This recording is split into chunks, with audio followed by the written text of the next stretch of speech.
Break എപ്പോഴും നമുക്ക് സന്തോഷം തരും. എങ്ങനെയാണെന്ന് അറിയാൻ പാടില്ല. അതിൻ്റെ കൂട്ടത്തിൽ നമ്മൾ ഇന്നലെ പാക്ക് ചെയ്ത് വെച്ച പോർക്ക് കറി ഒന്നും പറയണ്ട.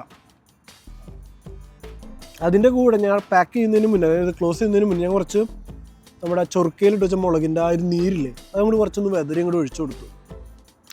അടിപൊളിയാണ്. ആ ഒരു പുളിയും പിന്നെ പോർക്കിൻ്റെ ടേസ്റ്റും ഒക്കെയും കൂടി ആയിട്ട് ലക്ഷറി.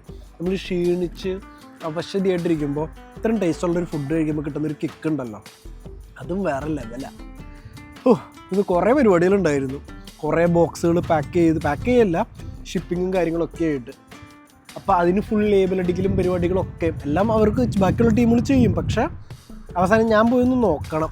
എന്തെങ്കിലും ആരെങ്കിലും കുഴപ്പിച്ചാൽ ഇങ്ങോട്ട് പോകേണ്ട സാധനം അങ്ങോട്ട് പോവും, അങ്ങോട്ട് പോകേണ്ട സാധനം എങ്ങോട്ടോ പോവും, ചിലത് ഇവിടെ തന്നെ ഇരിക്കുകയും ചെയ്യും. അപ്പോൾ ആകെ മൊത്തത്തിൽ പെട്ട് ഇനി ഇങ്ങനത്തെ സാഹചര്യം വരാതിരിക്കാൻ നോക്കണം. എൻ്റെ ഇതിനകത്ത് ഇടയിലുള്ള കുറച്ച് ടീമുകളോടൊക്കെ ഒന്ന് മുന്നേ ചോദിച്ചിട്ട് എന്താ അവസ്ഥ എന്ന് അറിഞ്ഞിട്ട് ജോലിക്ക് വരുന്നതായിരിക്കും ഇത്തിരി കൂടി സേഫ്. മറ്റോ പെടുത്തിയതാണെന്ന് തോന്നുന്നത് തന്നെ. എന്തായാലാവട്ടെ, നമുക്ക് കാശ് കിട്ടുമോ സന്തോഷം. പക്ഷേ സാഹചര്യം മോശമായിപ്പോയി, പരീക്ഷ ഒക്കെ കിടക്കല്ലേ. അപ്പം അങ്ങനെയാണ്